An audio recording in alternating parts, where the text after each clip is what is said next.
What is keeping you in bondage? What is chaining you? What is keeping you from moving forward and growing in God? What is holding you and not allowing you to go free? Where is your place? You know, I tell this in my book, which I think we forgot to bring, my Passover book, but how they used to train elephants is they would take them as babies and put a chain on their leg.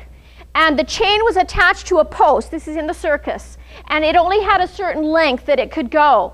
And so the elephant learned that it could only go around and around a certain diameter, and beyond that it could not go any further. Later, they could take the chain off the elephant's leg, so it's no longer attached to the post, and yet the elephant would not go any further because it had been ingrained. You know, neural pathways had been, grooves have been dug in their actual brain matter, that this is as far as I can go. Mitzrayim, Egypt, is about bondage. What is keeping us in bondage? What is saying you can go this far and no further? That's Egypt. It also represents the world. It represents the kingdom of darkness, bitterness, tears, misery. All right? And Pharaoh represents his mocking voice. We could say it's like the voice of Hasatan, the enemy, that says, I will not let you go. I will not let you go. It's the voice that says, no, you can't do this. No, you'll never be free. And Moses is a type of God's humble servant. He is the great liberator. Pesach is called the festival of our liberation. And Moses says, let my people go.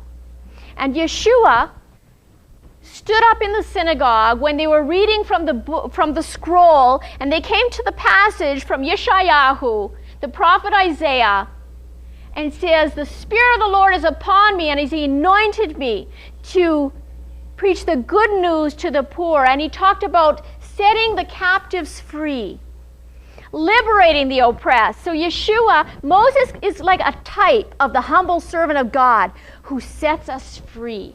And the Lamb, of course, the Lamb that was slain and its blood was put on the doorposts that saved them from the wrath of God. That the blood of the Lamb today by faith also saves us from judgment and from the wrath of God. And now, Passover is also future. It's also prophetic. It talks about the final aliyah. It says, no longer, this is the prophet Jeremiah. He says, no longer will we say, as the Lord lives, who brought us out of Egypt. You see, today, all we're saying is, God is so great. You know, all the Jewish people that are celebrating Passover all over the world are saying, as the Lord lives, God is so great. He brought us out of Egypt. He brought us out of Egypt. But there will come a time in the future when people will no longer refer to God as the one who delivered us out of Egypt, but the one who will bring us out of all the countries from where He has scattered us and bring us back into our own land. And that is the final aliyah, what's called the aliyah, the move back to Israel. The greater exodus, it says it will be an even greater exodus. This is the prophetic. Also, prophetic is God's final rescue of Israel from her enemies. All the nations will turn against Israel. And I just hope and pray that no one here is ever going to be counted in that number that turns against Israel. Because if you are against Israel, you are against God. If you are on the side of Israel's enemies, you are against God. You are on the wrong side. Okay, also, the 10 plagues are prophetic because in the end times, when God pours out His judgment on the earth, it's like the 10 plagues revisited. There's the thing that looked like frogs. There's the water turning to blood. If you go through those, there's the thing, the locust and the hail. If you go through there, it's almost practically identical that the plagues are poured out again. Why? Because God says, with an outstretched arm, with a mighty hand and an outstretched arm, I brought my people out of Egypt. Now in Ezekiel, He says again, Passover terminology, with a mighty hand and an outstretched arm. And then he says, and with fury poured out, I will bring my people out of the north, the south, the east, and the west, in every country to which I've scattered them, and I'll bring them back into their own land. So there is a day that God is going to pour out his judgment again on the nations in the form of the plagues, and he will bring his people, through that fury, he will bring his people back into the land. Okay, the final judgment. And then Passover is prophetic of the marriage supper of the Lamb.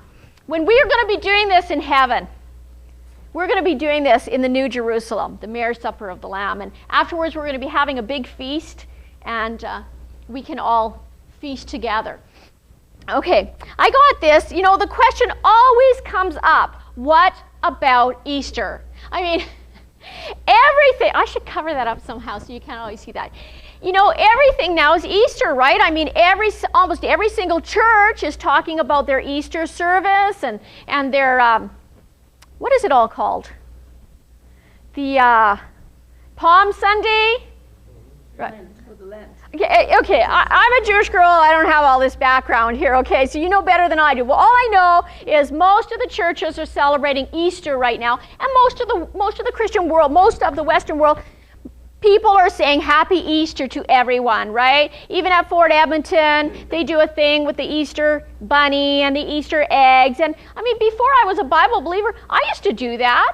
I didn't think there was anything wrong with that. And I know a lot of churches that organize Easter egg hunts for the kids as an outreach. And you know what I would say to that? I would say to that I believe God is he is bringing this message to those who have ears to hear.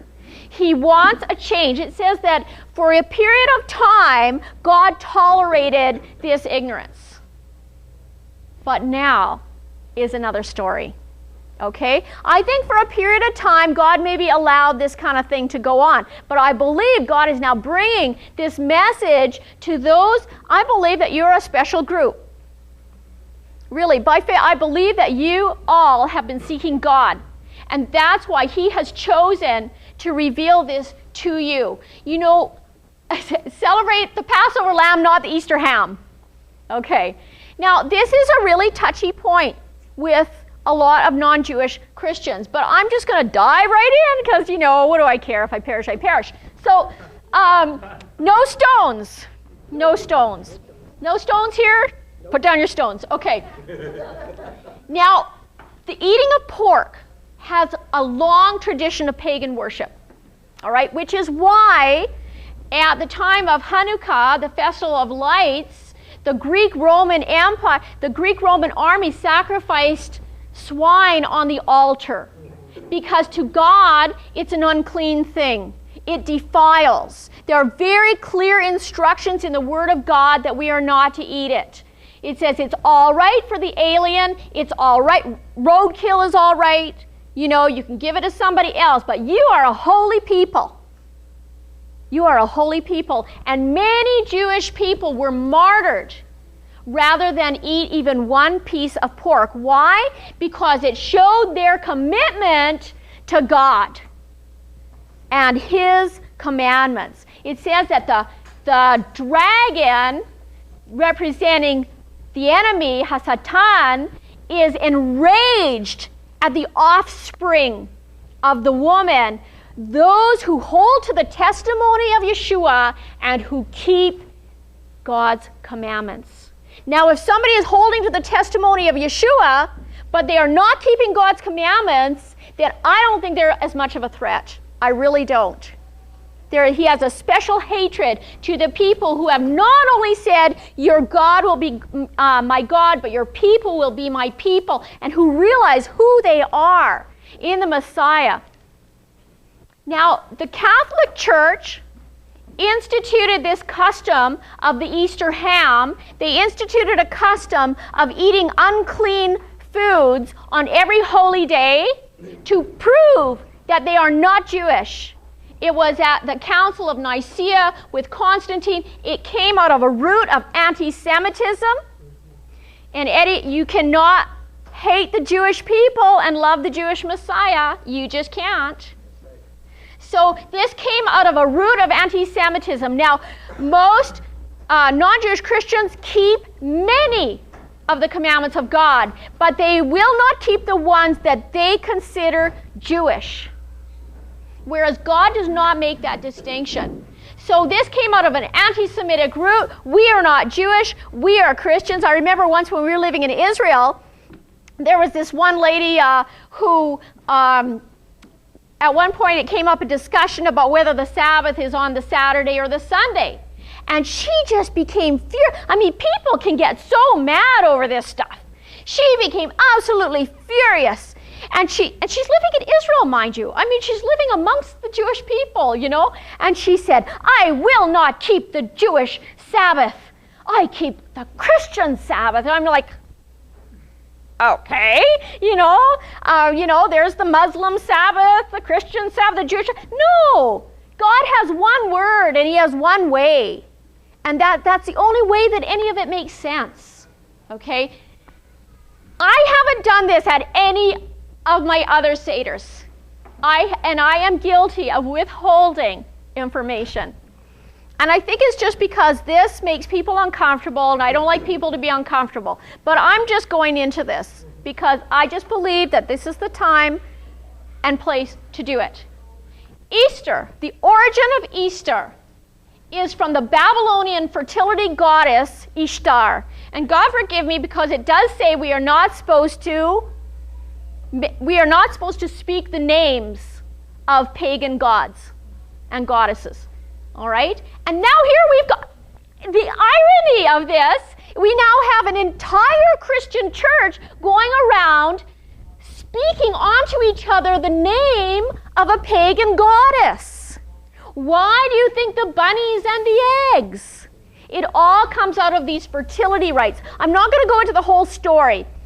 If you want to get the real dirt on Easter, go to the internet and look it up. Pagan Easter, something like that, okay? Timothy got it for me, but I'm just not going to go into the whole story. It's really bizarre. It's really bizarre, okay? God says, do not worship me in their way.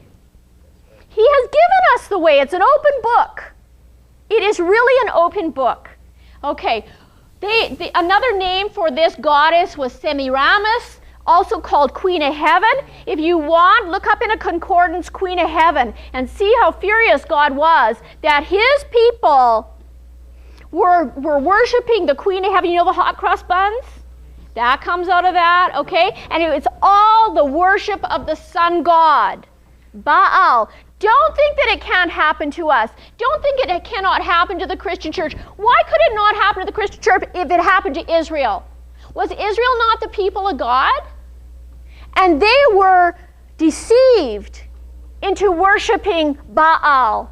Look at Elijah had that contest on Mount Carmel, and 450 prophets of Baal worshiping the sun god. Okay, God forgive us when we're ignorant. You know, before I became a believer, I was into all kinds of New Age and yoga and you name it, crystals and blood and all this kind of stuff. I used to, a lot of yoga, I used to get up every morning and do my yoga positions outside to the sun. You know, not knowing that this is worship of the sun god, and later, of course, I had to repent for all these things. Because God, you know, forgive me, I didn't know any better. And a lot of people just don't know any better. But I'm really sorry, you guys, you're here. So, I mean, we're not responsible for what we don't know, maybe. But we are responsible for what we do know. You know, Satan is really a master deceiver. What I find what he usually tries to do is just to counterfeit the truth. Okay, God says that we should worship him in spirit and in truth. And I am all for the gifts of the Spirit. I am totally for the Spirit of God moving in our worship. Yes, Spirit, more. We cannot leave out the truth. We cannot just be all blah, blah, blah, Spirit, you know, without the truth. The truth is our rock. The Word is our foundation. And it says that this great serpent will lead the whole world astray. Even the church into idolatry through instituting their own festivals. You know, the king of Israel did that at one time. He made up his own festival in his own month,